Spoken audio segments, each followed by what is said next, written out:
I went to a specialist, and the specialist looked at me and said, "This child has muscular dystrophy." And my mom shares her world shattering. Sure. And as she began to pick up the pieces, she spoke those words, "Thy will be done." And so they put me in the water to move those muscles. Okay, so they put you in water, and that was a game changer because you were able to be different in the water. So tell us about going from that diagnosis to becoming a world champ. Absolutely. The water was my freedom. I was the same as everybody. I could do everything and actually do it a little better. And so I got this little competitive edge growing up in a very sports family. And so I started swimming to get healthy and then swimming to get faster. And as I started understanding living with a disability, I set my goal on going to the Paralympics. And in the year 2000, I was honored to represent our country at the Paralympic Games and have winning success and standing on the podium. Your life went through a drastic change because I know you have 3 kids. Yes, yes. And then you went through something that you got sepsis, you had a 10% chance of survival. Tell us, like, yeah, so what? Going from, an Olympic athlete and getting married and celebrating that, normal life. And I had my 3rd child. Her birth was perfect and my recovery was anything but, and a true testament to relying on my faith. I was in the hospital for 28 days after she was born, just begging God and praying of there's got to be a purpose. I went home for a few short hours only to kiss my kids goodbye, to be sent back to the hospital in an ambulance, afraid of, I may never come back home to them, and to find out I was in a severe sepsis infection battle. Well, with a 10% survival rate, we were chatting before we came out here. You told me this incredible story. My son, Corbin, yes. How old was he at the time? And tell us what happened, because it's just unbelievable. Yeah, so a 10% survival rate, and I was put into a medically induced coma. And my time in the coma, later on when I came home from the hospital, Corbin shared a story of the doctors had gone to my family and said, this is when we need her to fight.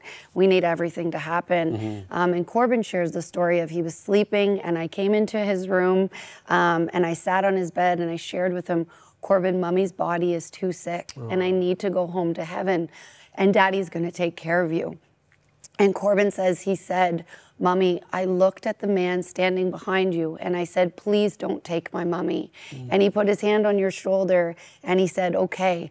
Later to find out that very next morning, my husband called my mother-in-law to say, "Mom, she opened her eyes, and the doctors are finally cautiously optimistic." Corbin later goes to school and comes running home from his grade school and says, "Mommy, that man is everywhere in my school. I see pictures of Jesus everywhere." Unbelievable. I mean, I know that something like that, when that happens to you, it does something to your faith. I want to quote you, okay? You said something beautiful. You said, "I'm here not because of science or medical intervention.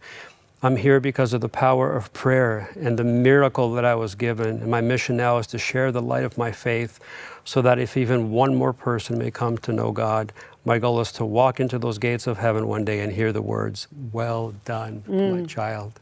Absolutely. I mean, how does this impact your faith on a, there's an overview, but on a daily basis? I mean, I give thanks to God putting that incredible medical team in my path. So I don't want to minimize that at all. But I absolutely believe there was an amazing prayer vigil that was started when I was sick.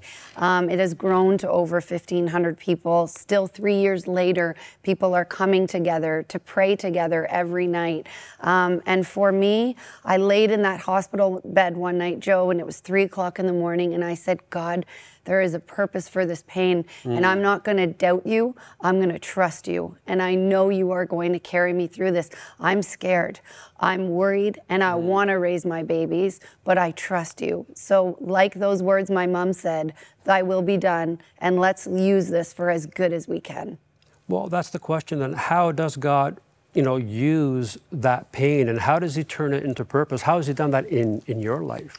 I think from the very early age of living with the struggles of a disability and you know, having those tools that have been given by God to get through that next struggle, to move through, to be able to then, you know, only have a 10% chance of survival and say, hey, I've done this. I've had this warrior behind me this whole time, and being able to honestly say, you know what, God, I need you to carry me right now. I can't do it. I need you to do this till I can walk again. And so being able to just go step by step and taking those moments to say, you know, I need that, and feeling that pure faith of He was right there. So how does faith help you on a daily basis? I'm sure there are things that frustrate you. There's, oh, I wish I could do this without, you know, issue. How does that get you through the day? For me, now to be able to be home with my kids and my husband and raising my family, I give thanks as often as I can. But I also say, you know, sometimes jokingly, okay, like I've had enough, but also I can't wait to see what the purpose of this one is. So instead of that why me attitude, I'm always having conversations with God of, okay, let's try me through this one. And I can't wait to see. For me, every struggle I go through just brings me so much closer to my relationship with God.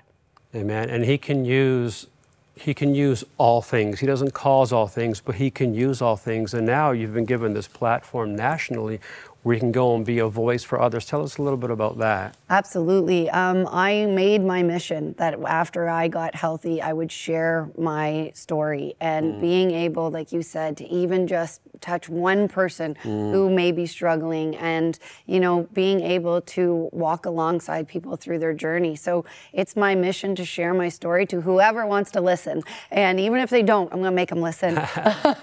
Well, there are a lot of people listening right now, and if there's somebody that's going through a difficult season, whatever it might be, it could be a diagnosis, it could be a financial thing, a mental health, what would you say to a person who says, oh, it's not worth it, or I just feel like I need to give up? Because you were given 10% survival, you're in a medically induced coma, then you go into an actual coma, you come out of it. What do you say to people who might feel like giving up?